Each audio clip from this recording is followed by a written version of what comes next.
and Nri of Goji River Federal Constituency from Enugu State.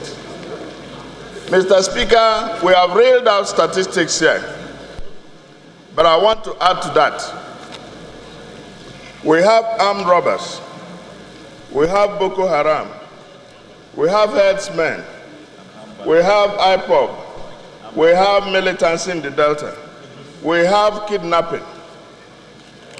Added to that, the other statistics I want to give you is that in the past 2 weeks, we lost 21 people in Benue. We lost 30 in Kwara. In Birnin-Ngwari, we lost our men and women, 13 of them that were serving the Nigerian Armed Forces. Mr. Speaker, a few weeks back, we lost 41 in Zamfara. Mr. Speaker, the other day, there were claims of our having lost 800 people in Taraba. I want to give you another statistics, Mr. Speaker. General T.Y. Danjuma, a few weeks ago, said Nigerians should defend themselves. Mr. Speaker, an emir around Birnin-Ngwari also said Nigerians should defend themselves. Yesterday, on Nigerian television, in one of the local governments in his state, the Benue State Governor said Nigerians should defend themselves with stones. Mr. Speaker, what you now ask, what is the difference? What is the color? What is the character in all these crimes? What does it tell you? It points to you clearly a state in anomy. It tells you clearly a dysfunctional state, where the responsibility of government to discharge its security functions have been abdicated. Mr. Speaker, yesterday, the president said that the attacks by herdsmen have been occasioned by the collapse of the Libyan Republic in the Sahel, and by politicians, including me and you. Now, the fundamental question to ask, Mr. Speaker, is why are other nation states in Africa who are even bordering Libya before Nigeria not experiencing the same level of malaise and crime? It's a fundamental question. And why should we always blame?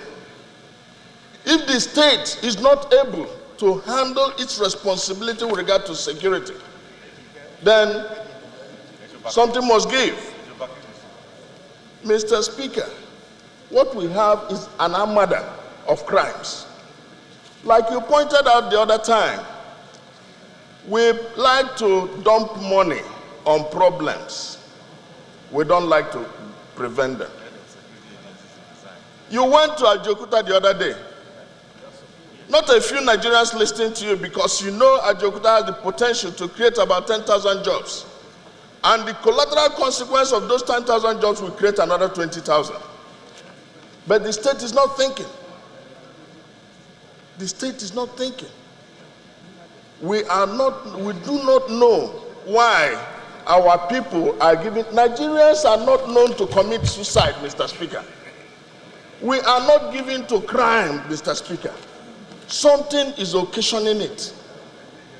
And that is when the economic environment is not enabled. Mr. Speaker, I'll tell you a story. I left my village some time ago in the past, and I was attacked by armed robbers. And I drove back. This person in front of me was attacked. I drove back to a police post.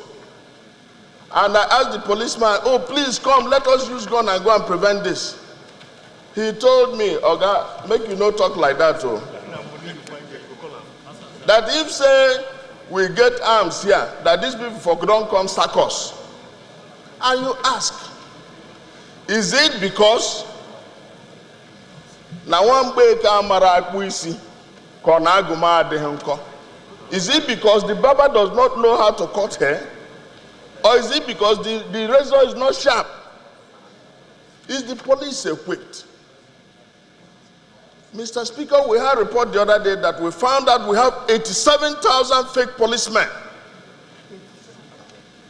in the payroll, and we have claims of having 200 and about 300 policemen. 300,000 policemen. So you now remove 80, you now have 220. So what are we talking about? Even the 220 you have, are they equipped? Do they have, are they fit for purpose, Mr. Speaker?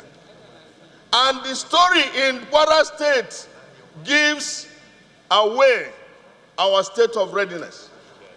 If you have a concentration of 3 banks in a place, it means that that town is sufficiently commercially viable. It means there must be police presence around the corner. But if they come and they were able to rob one bank, and the second bank could not get ready, they robbed the third one, the fourth one could not get ready, something is wrong. Our police are not equipped, Mr. Speaker. We need to have a holistic approach and stop this blame game. Whether Libya collapsed or our politicians are responsible, let us tackle it. That is why there is need of government. That is why we get into government and to solve problems. We are not in government to start blaming people. Government is to find solutions, and the cardinal one of those solutions is security. If we are not secure, what business are we here for? So there has to be a proper approach to it. And the proper approach is that Parliament, as a body, have to deal with these security committees. Let us find out fundamentally what the challenge is. Not excuses, not blames. If you want to give excuses, please give way. I support this motion. We should know. One member, you can't get home. 13 people from Nigerian armed forces were killed.